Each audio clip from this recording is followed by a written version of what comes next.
Storm officially has the lowest pick rate out of all the characters across competitive as well as quick play in all of Marvel Rivals. My name's Tduck, I'm a champion Storm, and I've been maining her since Season 0 when the game first came out. The last guide video that we made for this character was actually back in Season 4. Yes, I know, it's been a while. Now the reason I bring that up is since then, her kit has changed not drastically, but just slightly. Before I continue with this guide, if you guys want like more like bare bones, simple stuff, details about her kit and all that stuff, then I would advise watching one of the previous 2 guides that I have created, but this one's gonna cover mainly her new stuff, different things about matchups and the best way to play her in certain scenarios. If at all you guys find any of the tips in this guide helpful to you, then be sure to hit that like button down below. It kind of just lets me know that you guys are interested in this kind of content. Also comment down below if there's anything that I've missed, so then that way anyone that's looking for anything specific that I didn't mention in this video, you can always find down below, because I mean our community already has a bunch of Storm mains in it. All right, so the first thing that I want to address is the change in Storm's kit that she received in season, I think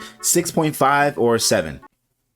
Okay, sorry, I won't ever do that again. Now, I would like to say it is a pretty cool buff that she had got, but it's not the biggest thing in the world. It was only a big change to her weather control. For some of y'all that are new to the character, weather control is just how you switch between the lightning and the thunder. Oh, wait, sorry, I'm an idiot. Between the lightning and the wind. With her new weather control, when you're in the wind mode, any bolt rushes or any primary attacks that you do land, you build bonus health to a max of 75. As a 250 total health squishy character, it just means she gets a total of 325 when you're at full HP. Now, when you switch over to her lightning mode, all you receive is a reduce in cooldown 0.5 seconds on your bolt rush. Essentially, every single time you hit someone with your primary attack, as long as you're in your lightning mode, you reduce the bolt rush cooldown by half a second. Now, hold your horses for a quick second. I understand that you guys might be thinking ahead and you're like, whoa, she does piercing damage so you can get him back real fast. They limit it to only once per cast. What that means is just that every single time you use your primary attack, that counts as a cast. So even if you hit 3 people with that one wind blade, it doesn't mean you receive a second and a half off of your cooldown. Each cast, basically each blade, only counts as 1. Due to these changes in her kit with her weather control,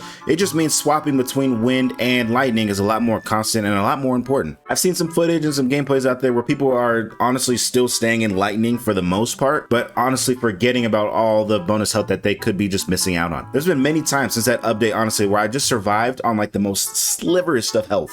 Slivers is probably not even word, but honestly, it doesn't matter. I've been surviving with just 1 HP, 5 HP, 10 HP, whatever that might be, because I started the fight in my wind mode and I landed a couple hits, so that way I at least have a little bonus health to go into the fight with. So the biggest tip I can give you guys with the new weather control change is to build up that bonus health as fast as you can at the beginning of the fight. One of y'all in my comment section actually brought up a great point that Storm is technically a brawler. She does help the team a lot, but that's why your playstyle, depending on the certain games, does come into a factor. Some games you're going to be swapping more than others. Some games you're going to be mostly damage or mostly wind. Knowing the best situations and scenarios to be swapping between the wind and the lightning during your matches is going to basically make or break whether you're going to do great with Storm or not. In most situations, you're going to be moving around fast a little bit in your wind mode, building up your bonus health. As soon as you hit that max, you swap over to lightning, and then you just start throwing out bolt rushes and then reducing that cooldown as fast as you can and start outputting a bunch of damage. Matchups is really what's going to determine on how you're going to play that game. To be honest, the matchups really change everything. It's going to change your positioning. It's going to change how much you switch between the two. Before I dive into the whole that is matchups, I just want to discuss a couple things that have to do with Storm's primary attack. Some of y'all might find this important, some of y'all might not. It might affect some people's aim, but most people don't know that her wind blades all come out at different angles. So when you guys see her throw her wind blades out,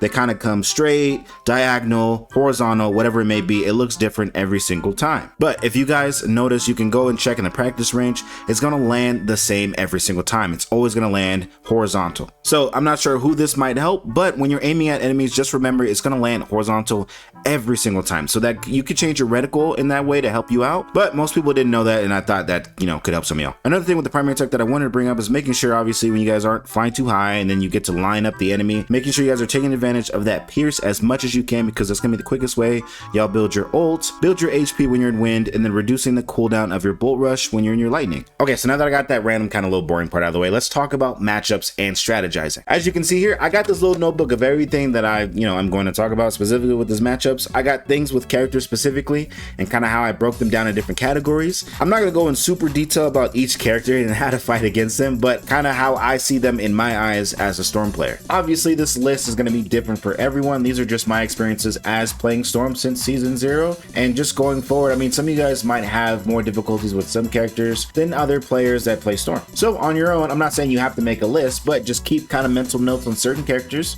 that you see in games, and then when you see them on the enemy team, you're just like, hey, you know what?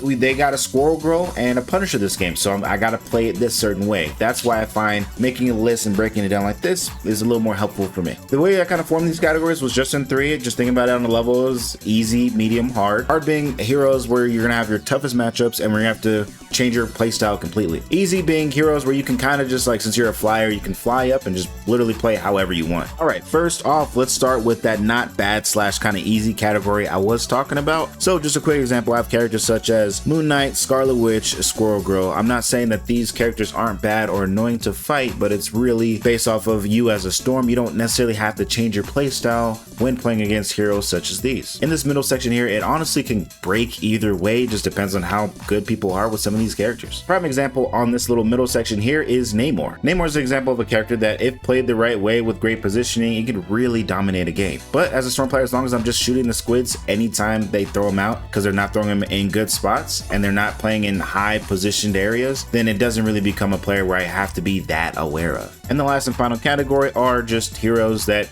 you just, you see on the enemy team and you're like, oh, well, this one might be a long day. Sadly, this is probably the longest list out of all of them, just because Storm does have a lot of counters. Some examples on this list are basically every dive character, every hit scan character, any character that can shoot you at the sky, any character that can fly with you in the sky. These are the ones that you need to be most aware of, whether that means it's going to change your positioning based off if you're going to be more forward, more back, how you're going to use your abilities in certain moments, or just playing around a lot of cover. When the team's full of characters that you don't really have to worry about, your positioning honestly doesn't matter. As long as you're a skillful player, then sure, you can play out of position if you know you can get back to your team.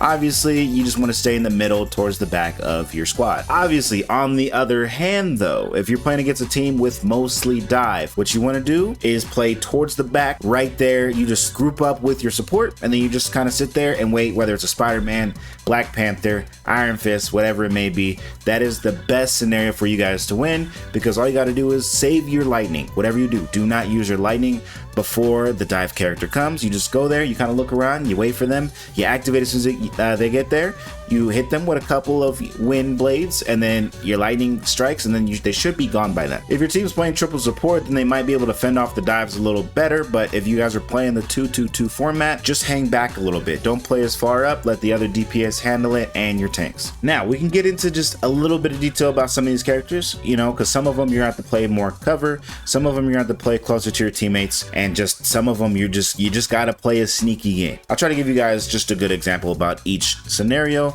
The first being the hit scan characters. If you're fighting any hit scan characters, whether that's Punisher, Hela, Phoenix, at all times, listen, obviously stay around your team, but what you got to do is you got to play around those structures. You have to dip, duck, and dodge, and make sure you don't get hit with any of those bullets or whatever those girls are throwing, because if you run to any of them with great aim, I mean, you're just done for. Between those three, Phoenix is probably the most dangerous because her ultimate completely counters yours. When Storm activates her ultimate and she's going around in her hurricane, every extra health you have is all bonus health. Phoenix ult basically eliminates all of that. So whatever you do, if you feel like a Phoenix has her ultimate or she's close, no matter what, do not use it before they do, or you're basically just throwing it out there to waste. The same thing goes for Punisher, because he can basically eliminate you in your ultimate as well, but if you have a mag, then you might not have to worry. It just kind of depends on who is on what team. When you're fighting some characters that can kind of fight you in the sky, basically Iron Fist, because he can fly for some reason, and then you have Angela, listen, the structures around you are not going to save you. They're going to turn every corner with you, and they're just going to hit you to death. So with those two characters specifically, or I mean, if there's other characters that can jump in the air and fight you in the sky, stay near your team, so that way you can receive all those heals and all the help that you can get. Then you have your other flyers, whether you're fighting another Storm, an Iron Man, Human Torch, which, I mean, he's basically extinct, but it's a whole game of peekaboo. Y'all know, y'all playing against Iron Man. I hate Iron Man with a passion. If you're here for the last stream, you know why. I absolutely hate Iron Man, and I've hated him since season 0. For that one reason, and that one reason alone. There we go.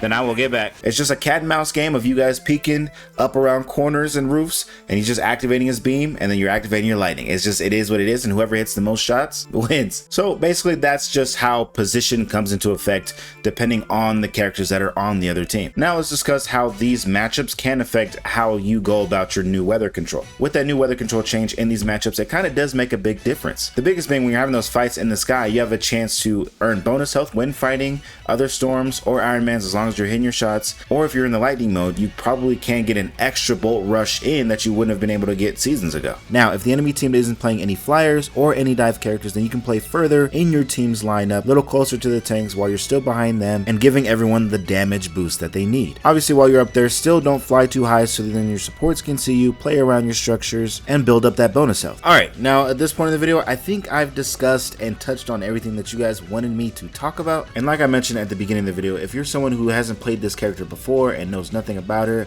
or her abilities, then I definitely recommend checking out the guide that I made right before this one. Man, I feel like it's been a while since I've done this much talking in a video. If you have made it this far into the video, I want to thank you so much. The video's taken a lot of effort and time, so I appreciate you for being here. And if you haven't done so yet, go ahead and like, comment, subscribe, join the squad, throw those notifications on, and I hope you guys have enjoyed this storm guide for Season 8 Marvel Rivals. See you in the next one. Peace.